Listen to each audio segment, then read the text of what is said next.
नमस्कार दोस्तों, शेयरविम चैनल में आपका स्वागत है।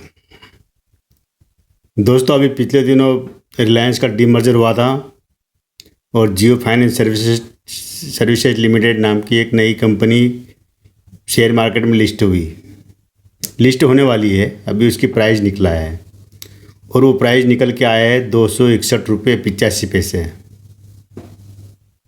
और इस जो प्राइस की जो खोज को जो नाम दिया गया, तो जिस आधार पे किया गया था उसको बताया गया कि प्राइस डिस्कवरी मैकेनिज्म, यानी उस सिद्धांत के अनुसार प्राइस की इसकी जो जियो फाइनेंस सर्विस लिमिटेड है, इसके शेयर की प्राइस निकाली गई, जो कि 261 रुपये 85 पैसे है। पहले ग्रे मार्केट में इसकी कीमत बताई जा रही थी 180 रुपये 90 रुपये के आसपास, लेकिन जिस दिन 20 तारीख को जब इसका स्पेशल सेशन रखा था, उसमें इसकी जो प्राइस जो निकल के आई है वो 261 रुपये 85 पैसे, जो कि प्राइस डिस्कवरी मैकेनिज्म के तहत निकाली। अब ये शब्द पर थोड़ा टिपिकल लगता है कि क्या होता है और इसमें कैसे काम करता है, इसमें किस तरह से शेयर की एक प्राइस तय की जाती है। तो इसी बात को मैं आज आपको समझाने के लिए एक बहुत ही आसान तरीके से समझाऊंगा, जो कि आप को और जो कहीं नहीं मिलेगा। इसी में समझ में आ जाएगा कि आपको कि किस तरह से प्राइस का निर्धारण किया जाता है शेयर मार्केट में। तो आइए मैं आपको एक एग्जांपल देता हूँ। एग्जांपल ये है कि जो आपने देखा होगा, पहले कुछ समय पहले सोनी टीवी, जी टीवी, स्टार प्लस वगैरह सब पर जो सिंगर के जो प्रोग्राम आते थे, इंडियन आइडल है, जैसे इस तरह से जो प्रोग्राम आते थे जिसके अंदर कई कंटेस्टेंट आते थे और उसमें से किसी एक जो कंटेस्टेंट को विजेता घोषित किया जाता था, फिर सेकंड और थर्ड नंबर का। और उसमें क्या होता था कि देश भर से, जगह जगह से, कोई महाराष्ट्र से, कोई गुजरात से, कोई एमपी से, कोई छत्तीसगढ़ से, मतलब पूरे देश भर से, कई तो विदेश से भी आते थे और उस कंपटीशन का हिस्सा बनते थे। वहाँ अपना स्टेज पर अपना परफॉर्मेंस देते थे और उसमें क्या होता था कि सामने जो जज बैठा हुआ है, या एक या दो या तीन या जितने भी जज होते, वो अपने आधार पर बेस्ट सिंगर को नंबर देते थे। और इसी तरह क्या होता था, कई चरणों में आपने देखा होगा कि 8-10 चरण होते थे, जिसमें पहले बहुत सारा सभी लोगों को मौका दिया जाता था, फिर उसमें कुछ बेस्ट लोगों को छांट लिया जाता था। वो सब जो जज होते थे वही जज डिसाइड करते थे कि कौन अच्छा गा रहा है, कौन बेकार गा रहा है। और इस तरह आते आते टॉप 10 चुने जाते थे, टॉप 10, उसके बाद टॉप 5, और फिर टॉप 5 में से फिर जो ग्रैंड फिनाले होता था उसमें फर्स्ट सेकंड थर्ड की चुनाव करते थे। ये मैं किसी एक प्रोग्राम की जिक्र नहीं कर रहा हूँ, आप कोई भी आप इसके सब नाम ले लीजिए। तो शुरुआत में पहले इस तरह से होता था कि वहाँ पर क्या होता था कि हर बार हर एपिसोड में अलग अलग जज आते थे। कुछ फिल्मी दुनिया से होते थे, कुछ फिल्मी दुनिया के बैकग्राउंड वाले होते थे, मतलब जो कुछ हीरो लोग आते थे। कभी हीरोइन आती थी, कभी फिल्म डायरेक्टर आ जाता था, कभी फिल्म निर्माता आ जाता था, कभी सिंगर आ जाते थे। कोई सिंगर ऐसे आते थे जिनको मतलब क्लासिकल का नॉलेज होता था और किसी को क्लासिकल का नॉलेज नहीं होता था। हर तरह के जो जज आते थे, जज आकर अपना निर्णय देते थे और उसके आधार पर सिंगर का चुनाव करते थे, नए सिंगर का। लेकिन इसमें क्या हुआ कि विवाद होने लगा था। विवाद क्या हो रहा था कि कई लोगों को लगता था कि जो परिणाम दिए उससे वो खुश नहीं होते थे। उनको लगता था हमारे बच्चे ने बहुत अच्छा गाया, लेकिन उसको बाहर कर दिया गया कंपटीशन से। कई लोगों ने ये आरोप लगाना शुरू किए कि जज को पहले ही बता दिया गया था किसको विजेता घोषित करना है, और इसलिए उनके बच्चों को मतलब कंपटीशन से बाहर होना पड़ा। या कई लोगों को ये भी आरोप था कि हमारा बच्चा दिखने में इतना सुंदर नहीं था, या हमारी लड़की सुंदर नहीं थी, इसलिए उसको कंपटीशन से आउट कर दिया है और दूसरे को मौका दे दिया। तरह तरह का आरोप, क्योंकि हर देश में सभी, हमारा देश एक कई भाषाओं वाला, कई जाति संप्रदाय से, तो बहुत सी फैक्टर उठ के सामने आ रहे थे कि इस कारण हमारे बच्चों को आगे बढ़ने से रोक दिया गया। तो इस तरह से जब विवाद आने लगे तो फिर क्या हुआ कि एक नया तरीका निकाला। नए तरीके में उन्होंने ये किया कि अब जो जज है, वो जज तो फिल्मी दुनिया से होंगे या संगीत की दुनिया से होंगे, जो भी होंगे, वो तो अपना डिसीजन देंगे, वो केवल अपने नंबर देंगे। और बाकी जो नंबर उसको देश भर की पब्लिक देगी, जो कंटेस्टेंट है, जो भी सिंगर गाना गाने के लिए वहाँ पर आया है, अपने अपने जो टैलेंट दिखाने के लिए आया है, उसको अपने गाने के बाद में जो भी उसने परफॉर्मेंस दी, उसके बाद में वो पूरे देश की जनता से, जो भी टीवी पर देख रहे हैं प्रोग्राम, सबसे वो अपील करता है कि मुझे अगर मेरा गाना अच्छा लगा तो मुझे वोट करो। और उन वोटरों को न तो जज जानते हैं, न ही वो गाने वाला सिंगर जानता है, न ही जो वो चैनल जिसके ऊपर वो प्रोग्राम आ रहा है। यानी यहाँ पर कोई भी किसी प्रकार की मैनिपुलेशन करने की कोई चांस नहीं होता। तो वहाँ पर क्या होता है कि कोई भी वोट कर सकता है, चाहे वो ठेले चलाने वाला वोट करे, चाहे ऑटो चलाने वाला वोट करे, चाहे इंजीनियर, डॉक्टर या हाउस वाइफ, कोई भी या वोट करे। उससे उनको कोई मतलब नहीं होता किसने वोट करा है, उसके गाने पर किसने वोट किया है। जरूर नहीं कि वो संगीत का जानकार हो, वो अनगढ़ भी वोट कर सकता है। मतलब पूरी देश की जनता को उसके साथ जोड़ा कि आप वोट करो, और उसी के आधार पर क्या होने लगा कि फिर बाद में जो विजेता का चयन किया जाने लगा।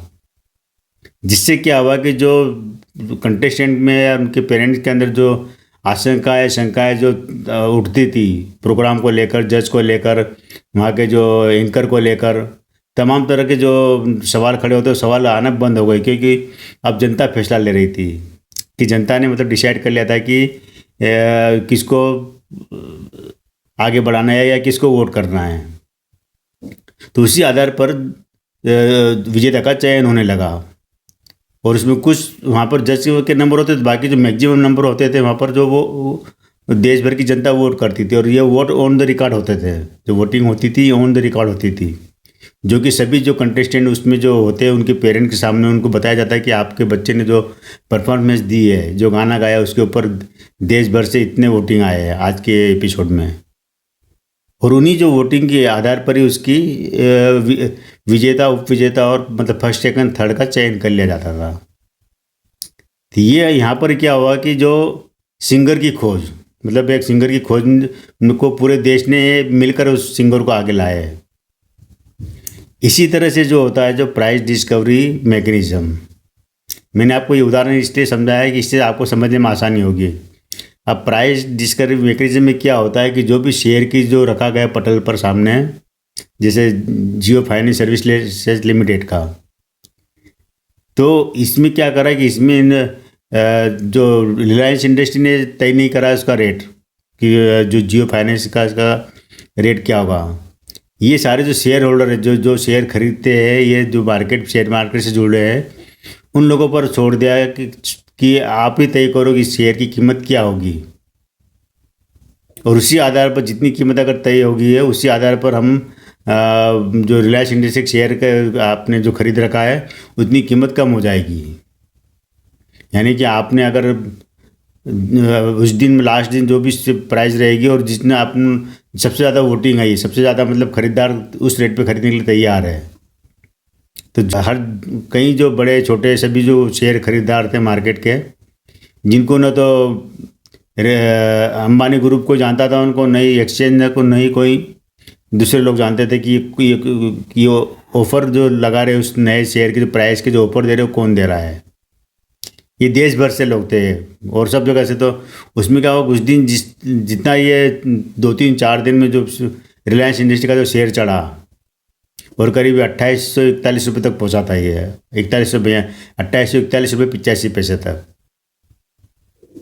तो जितना ये, और उसके बाद जब अगला सेशन में जब ये शेयर जो जितना इसकी प्राइस निकल के आई है, सबसे ज़्यादा जिस प्राइस पर लोगों ने खरीदने के लिए अपनी बिड लगाई थी, उसी प्राइस उतना ही प्राइस इसके जो रिलायंस इंडस्ट्री शेयर था इसकी कम कर दिया अगले दिन, अगले जो ट्रेडिंग सेशन उसमें कम कर दिया, और वो करीब 2580 रुपये के आसपास बैठा था।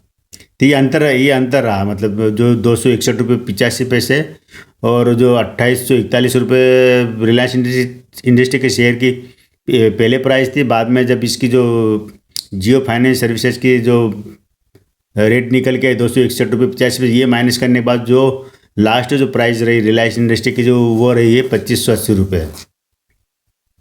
इस तरह से जो प्राइस निकाले, जहाँ पर क्या होता है कि किसी भी प्रकार का बाद में विवाद न हो, इससे बचने के लिए इस तरीके का सहारा लिया गया, ताकि ये नहीं लगे कि मालिक ने अपनी मन मर्जी से मतलब बहुत बड़ा चढ़ाकर कीमत बता दी नए शेयर की।